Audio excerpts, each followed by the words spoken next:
Seperti antum sibuk membaca SMS, WhatsApp, BBM, coba lowongkan di antara waktu-waktu antum sehari berapa kali buka HP, baca Al-Quran. Baca Al-Quran. 5 ayat, 10 ayat. Coba lihat nanti jeda waktu saja antara azan dan iqamah, atau jeda waktu lagi nunggu azan kalau antum lagi di kantor, atau jeda waktu selesai pekerjaan duduk sebentar habis minum air. Coba lowongkan waktu antara minum air, hitung detiknya pakai stopwatch. Minum air anggap 15 detik, 15 detik antum pakai baca Al-Quran. Coba lihat berapa ayat yang antum dapatkan. Baca. Kalau tidak kapan nih? Ingat, dalam ibadah harus dipaksakan baru bisa.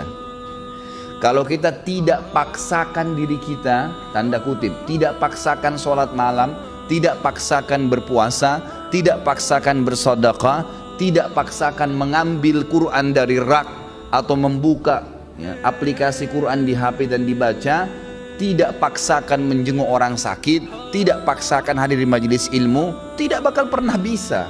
Karena syaitan selalu menghambat kita. Allah mengingatkan dalam Al-Quran masalah itu. A'udzu billahi minasyaitonir rajim, walladzina jahadu fina lanahdiyannahum subulana. Orang-orang yang jahadu fina artinya berusaha memaksakan diri menuju ke perintah-perintah kami, jalan-jalan kami, meninggalkan larangan-larangan kami, maka kami akan pandu dia menuju ke jalan-jalan kami. Lanahdiyannahum subulana, kami mudahkan mereka untuk mengamalkannya. Puasa Senin Kamis, kenapa antum gak puasa nih? Saya masih bingung kenapa ada orang gak puasa. Antum mati kalau puasa. Alasannya hanya karena panas, alasannya hanya karena kantor. Lalu kapan panas itu hilang? Gak bakal hilang. Tapi sekali Senin antum gak puasa, maka di buku amal antum nanti sampai hari kiamat kosong dari puasa Senin tuh. Rugi sendiri. Ini butuh sebuah keyakinan, ada janji Allah di situ. Dan maghrib nggak kemana-mana, akan datang maghrib itu, akan datang maghrib. Kita akan buka puasa. Allah bukan menzalimi hambanya. Syaitan akan terus membisikkan dari pertama kita mau sahur atau bahkan mungkin tidak sahur, kamu tidak sahur nanti lemas. Itu semua godaan syaitan, tepis. Manusia itu bisa hidup tanpa makan, tanpa minum minimal 3 hari. Tidak makan, tidak minum bisa hidup 3 hari. Gak usah antum khawatir gitu. Apalagi maghrib nanti sebentar, nanti sampai 5 detik, sedetik pun sebelum azan, syaitan masih godain supaya batalin puasanya. Dan dia akan kalah pada saat dengar azan, antum minum. Makanya kata Nabi SAW, lis-shaimi farhatan. Orang yang puasa punya 2 kemenangan dan kegembiraan.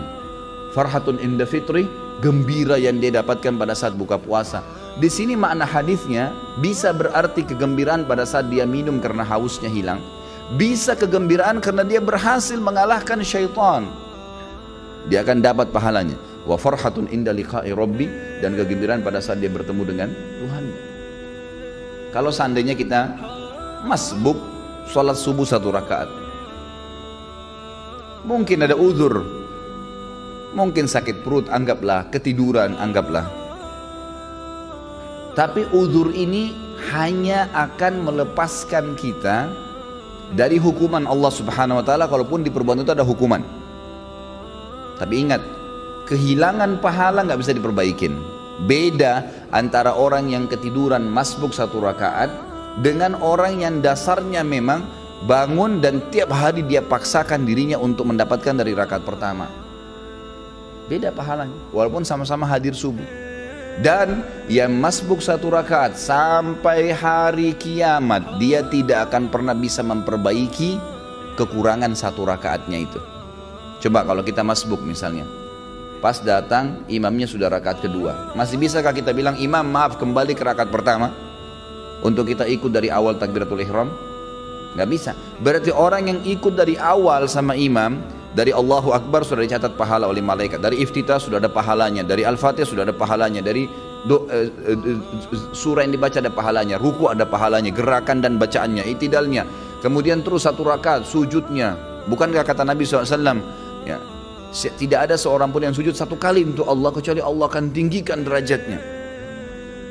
Waktu seorang sahabat berkata, ya Rasulullah, saya ingin bersama dengan anda di surga. Kata Nabi SAW, ada yang lain kau minta? Dia bilang, tidak ada ya Rasulullah. Itu saja, saya ingin bersama anda di surga. Pandu saya untuk itu. Kata Nabi SAW, bantu saya agar kamu bisa bersama saya di surga dengan memperbanyak sujud. Sekali kita kehilangan sujud, tidak bisa diperbaiki. Nanti kita sujud memang. Tetapi kata para ulama, orang yang masbuk, yang dia dapat berjamaah, dapat pahala jamaah, gitu kan? Yang dia masbuk yang tersisa, itu akan mendapatkan pahala yang bukan berjamaah lagi. Artinya berkurang kan gitu. Dosakah dia? Tidak dosa. Nggak ada hukuman di depan Allah SWT karena dia ada uzur ya. Tetapi perlu jeli teman-teman sekalian memahami bahwasanya tidak bisa terulang peluang ibadah itu.